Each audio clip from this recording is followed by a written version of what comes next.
Hi friends, இன்றைக்கி class 7ல் என்ன பார்க்க போகிறோன்னா straight line, circle, U, V, diamond, boat neck இதெல்லாம் வந்து நம்ம பார்ட் நெக் இதெல்லாம் எப்படி நம்ம ஸ்டிச் பண்ணுறதுன்னு சொல்லிட்டு பார்க்கலாம். ஃபஸ்ட்டு நீங்கள் இது வந்து எப்படி ட்ரா பண்ணணும்னு சொல்லிட்டு நான் கிளாஸ் 6ல் போட்டிருக்கேன். ஃபஸ்ட்டு அந்த வீடியோ பார்த்துட்டு அடுத்தது கண்டினியூஸாக இந்த 7 வீடியோ பாருங்கள், உங்களுக்கு ஈஸியாக இருக்கும். இப்போ நம்ம ஸ்ட்ரெயிட் லைன் ஸ்டிச் பண்ணிடலாம். ஸ்டிச் பண்ணுறதுக்கு நீங்கள் சின்ன மிஷினாக இருந்தாலும் சரி, பெரிய மிஷினாக இருந்தாலும் சரி, ரொம்ப சின்னதாக தையல் ஸ்டார்டிங்கில் வச்சுக்கோங்க. அப்போ தான் ஸ்லோவாக ஸ்டிச் பண்ண முடியும். பெரிய தையலாக வச்சிங்கன்னா ஸ்பீடாக போகும். நல்லா இருக்கிறதுலேயே எது சின்ன தையலும் ஒரு பாயிண்டில் வச்சு நீங்கள் ஸ்டிச் பண்ண ஆரம்பிங்க.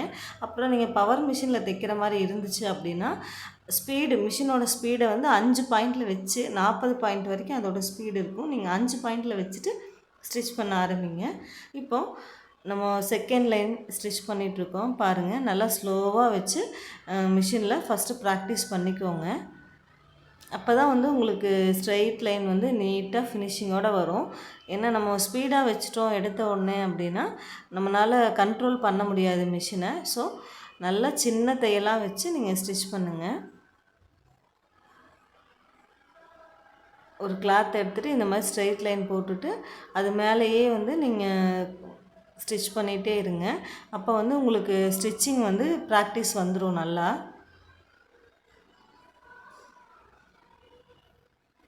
ஓகே, இப்போ அடுத்தது நம்ம ஸ்டிச் பண்ணிடலாம்.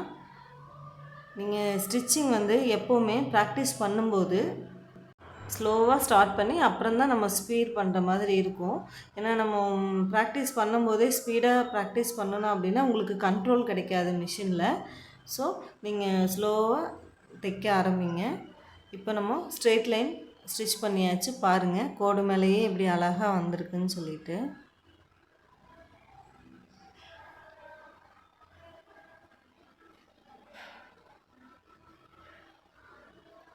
ஓகே, அடுத்தது பானைக்கு எப்படி நம்ம ஸ்டிச் பண்ணணும்னு பார்த்தலாம். பானைக்கு ஸ்டிச் பண்ணும்போது எங்கே ஊசியை நிப்பாட்டி எங்கே திருப்பணும், எப்படி திருப்பணும்னு சொல்லிவிட்டு பொறுமையாக பாருங்கள். அப்போ தான் வந்து உங்களுக்கு அந்த டேர்னிங்கெல்லாம் வந்து எப்படி திருப்பணும்னு சொல்லிவிட்டு நல்லா தெரியும். நான் எங்கே ஊசியை நிப்பாட்டி எப்படி திருப்புறேன்னு சொல்லிவிட்டு உங்களுக்கு ஸ்லோவாக சொல்லித்தரேன். ஃபஸ்ட்டு ஸ்ட்ரெயிட்டாக ஸ்டிச் பண்ணிகிட்டே வாங்க.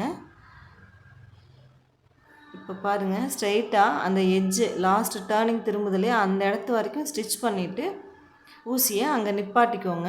கையில் வீலில் சுற்றி அந்த இடத்துல நிப்பாட்டிட்டு அப்படியே குதிரையை தூக்கிட்டு கிளாத்தை திருப்பினீங்கன்னா அழகாக திரும்பிடும்.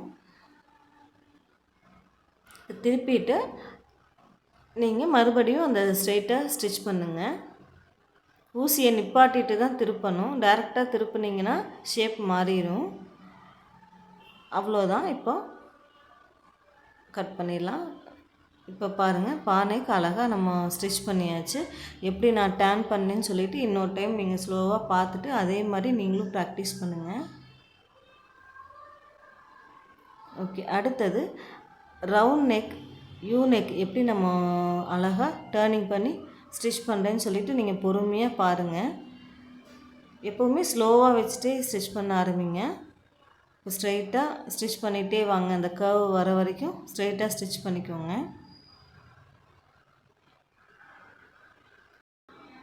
இப்போ பாருங்கள், அந்த வளைவு வருது இல்லைங்களா, அந்த வளைவு வர இடத்துல அப்படியே அழகாக டேர்னிங் பண்ணுங்கள்.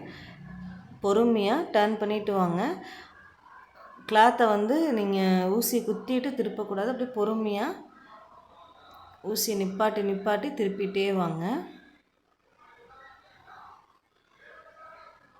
நீங்கள் 4-5 டைம் வந்து இந்த யூ வந்து வரைஞ்சி வச்சுக்கோங்க கிளாத்தில். ஒரு 4-5 டைம் ப்ராக்டிஸ் பண்ணிங்கன்னா உங்களுக்கு அந்த ரவுண்ட் வந்து அந்த சர்க்கிள் வந்து அழகாக வந்துடும். இப்போ பாருங்கள், அந்த கோடு மேலேயே அழகாக ஸ்டிச் பண்ணியாச்சு.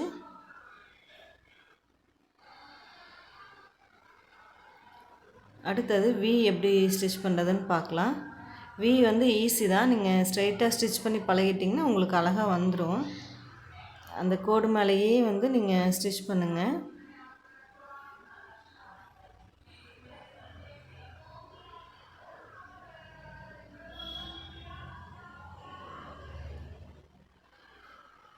அந்த எட்ஜ் வரைக்கும் ஸ்டிச் பண்ணிவிட்டு எடுத்துடுங்க. இப்போ பாருங்கள், வீல் வந்து நம்ம அழகாக ஸ்டிச் பண்ணிட்டோம்.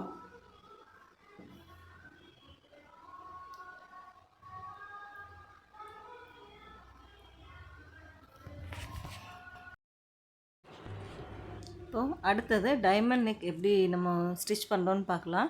எங்கெங்கே ஊசியை நிப்பாட்டி எப்படி திருப்பணும்னு சொல்லிட்டு உங்களுக்கு சொல்லித்தரேன். இப்போ ஸ்டிச் பண்ணிடலாம். ஃபஸ்ட்டு ஸ்ட்ரெயிட் லைன் வந்து நீங்கள் ஸ்டிச் பண்ணுங்கள்.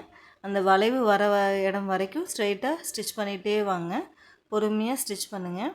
இப்போ வளைவு வர இடத்துல அப்படியே ஊசியை நிப்பாட்டிக்கோங்க. நிப்பாட்டிட்டு அழகாக இங்கே பாருங்கள், ஊசியை அந்த இடத்துல நிப்பாட்டிட்டு அப்படியே டேர்ன் பண்ணுங்கள்.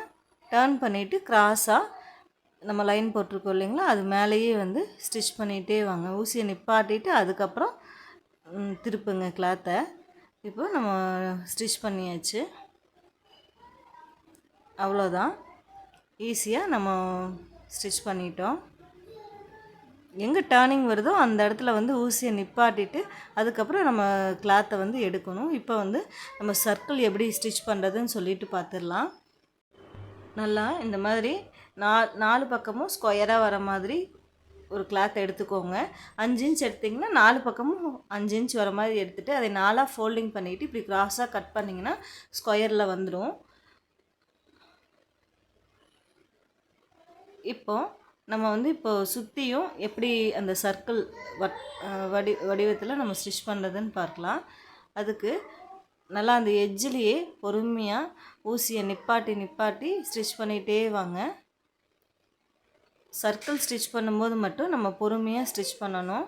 ஏன்னா அந்த டேர்னிங்கெலாம் வந்து பொறுமையாக தான் திருப்பி கொஞ்சம் கொஞ்சமாக திருப்பி நீங்கள் ஸ்டிச் பண்ணணும்.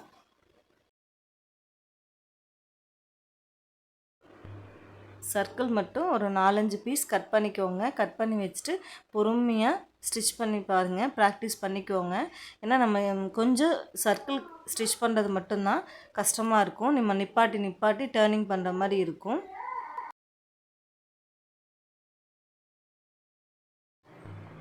அடுத்த வீடியோவில் நம்ம கர்ச்சீஃப் எப்படி ஸ்டிச் பண்ணலான்னு சொல்லிட்டு பார்க்கலாம்.